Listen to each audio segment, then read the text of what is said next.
бәрі бітті.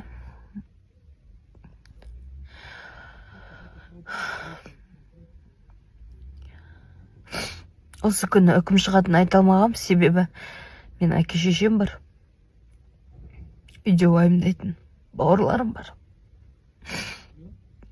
Кеше ешкімге айтпай, түнгі 2-де ұшып, таңғы 4-те қонып, бүгін бауырыма қолдау көрсетіп қайтадан келдік.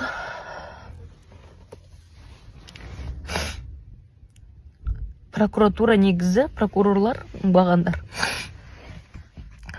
7 жыл сұраған болатын. Оны да айта алмайсың ғой, әке шешең тағы қорқасын денсаулықтарынан. 7 жыл сұрады. Сол 7 жылды ешқандай өзгертусіз. Сонда 1,5 жыл сот. Не үшін болды? Не үшін болды 1,5 жыл сот? Жоқ, 30-ға толмаған, 30-дағы әлі өмір көрмеген жігіттер 15 жыл алып кетті. 15 жыл. Мен тек бердақ үшін жылап отқан жоқпын. Менің жүрегім 15 жыл алып кеткен кішкентай балалар ғой, менен де кішкентай ғой.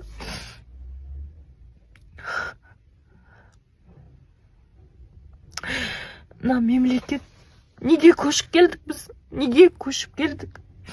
Атаңа нәлеттер ай.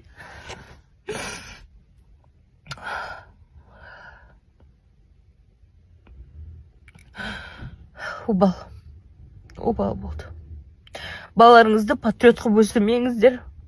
Мемлекетті сүюге үйретпеңіздер. Қадірлемейді. Не үшін жауып атқандарын өздері білмейді ғой.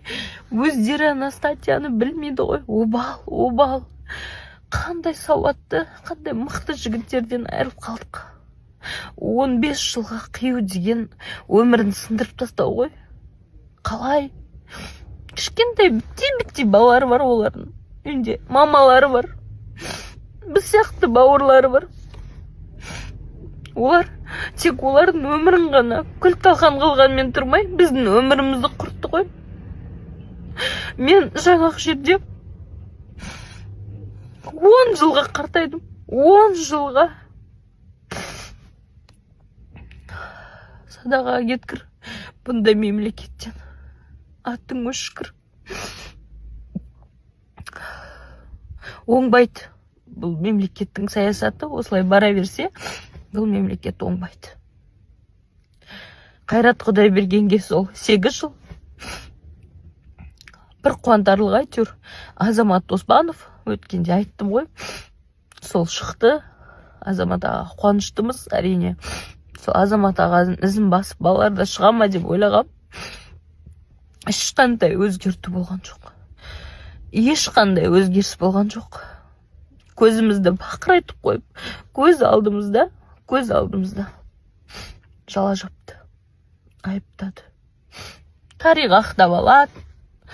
Тарих бүйтеді, сөйтеді дейміз ғой. Атасынан нәлет сол тарихтың. Кеп кетсін сол тарих. Ақтап та алмай қойсын, құрсын. Оңбағандар.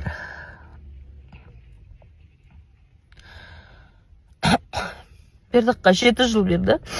Сол 7 жылдың 4,5 жылы енді өтеліп тұр.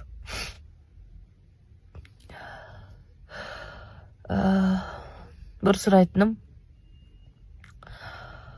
маған қоңырау шалмаңыздар. Маған қолдағыларыңыз келсе, жазып қоя салыңыздар. Бір күн оқырмын. Мен нөмірімді де ауыстырдым. Өзім хабарласам. Енді міне 44 азаматтың ісі 3 жыл дегенде аяқталды ғой. Соты аяқталды, я. Сонда сұрап жатқан жылдарын көргенде жаның, жүрегің шығып кете жаздайды ішіңнен. Себебі 18-20 жыл жап-жас жігіттерге не үшін? Олар кімді өлтірді? Олар не істеді? Олар ана резиденция, акиматты өртеді ма? Дәлел бар ма? Жоқ. Олар ұрлық жасады ма? Олар қару әкеліп елді атты ма? Не істеді олар соншалықты дәрежеге түсіп, оларды соншама жылға қиятындай? Мен мына өкіметке айтатын бір сөзім жоқ, былай қарасаңыз. 3 жылда біз жастармыз негізі. Үміт деген жастардан ғой. Жастарды барып қамадыңыздар. Сонша жыл сұрап жатсыздар. Ұят емес па? Сын ғойна мемлекетке ұят емес, бұл қасірет. Елдегі қасірет. Мен бұл жазбаларымның барлық пабликтерге тарап ютубқа кететінді білем. Сіздерден сұрайтыным осы 44 азаматты қолдаңыздар. Оларды кінәламаңыздар. Олар айыпсыз. Мен осы 3 жыл жүрдім ғой. Менің інім бірдеңе тонап, біреудің бір көйлегін алып, бір рубашкасын алса да, мен оны жақтамаушы едім. Мен басқа да азаматтардың кінәсіз екеніне көзім жетті. Сол себептен де қолдаңыздар. Сіздерден тек қолдау керек. Ал мына мемлекетке айтарым, жазықсыздан жазықсыз обалына қалмаңыздар. Қаншама ана отыр, қаншама қыз келіншектер отыр, өздерінің жолдастарын, өздерінің жарларын күтіп, бөпелері бар, балалары бар, отбастарын, жаңағы жанұяларының шаңырағын шайқалтып, от түсірмеңіздер. Мен білем, мені прокуратура көреді, барлық үлкен жаңағы мекемелер көреді. Айтар өтінішім, ешкімге ауыр жол бермеңіздер. Олар отбастарына оралсын ертерек. Жаңа атап өткенде 44 азаматтың ішінде Садақ ату федерациясының директоры бар, Азамат Оспанов дедім. Соның 5 қызы бар, және оның әулетінде джиу-джитсу бойынша барлығы чемпиондар. Өткенде қарап отырым, әйелі 5 қызына алып, кішкентай шақалағын алып, әулетіндегі ұлдарды қосып, барлығы Абу-Дабиде өткен чемпионаттан жүлделі орындар алып келді. Сол балалардың біз әкесін қамап жатырық. Әкесін талай жылға прокурорлар қамап жергісі кеп жатыр да. Бұл шындықтарды маған айту оңай емес. Барлығы ішімде неге айтпайсың, таратпайсың дейді. Мен де өз уақытын күттім. Мен де ініме кесірін тиген, оларға кесірін тиген қаламадым. Бірақ бұны айтпасқа болмас. Біз қандай дардай, мықты, белді, беделді, оқымысты халыққа еңбегі сіңетін, әрі бізге керек азаматтарды соттап жатырмыз. Мына мемлекет қайда қарап отыр? Сол 44 азаматтың ішінде талай елге еңбегі сіңген азаматтар бар.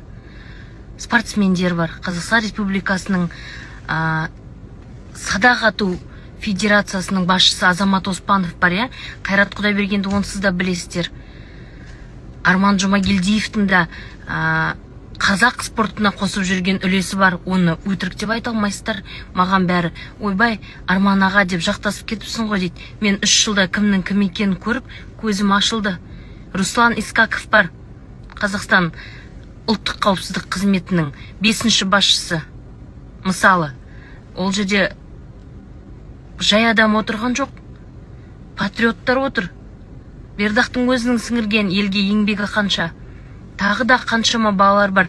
Ерекше тұқымдағы жылқыларды өндіретін Ақтөбенің жігіті бар. Мысалы, Асқат деген. Строительдер бар, құрылысшылар.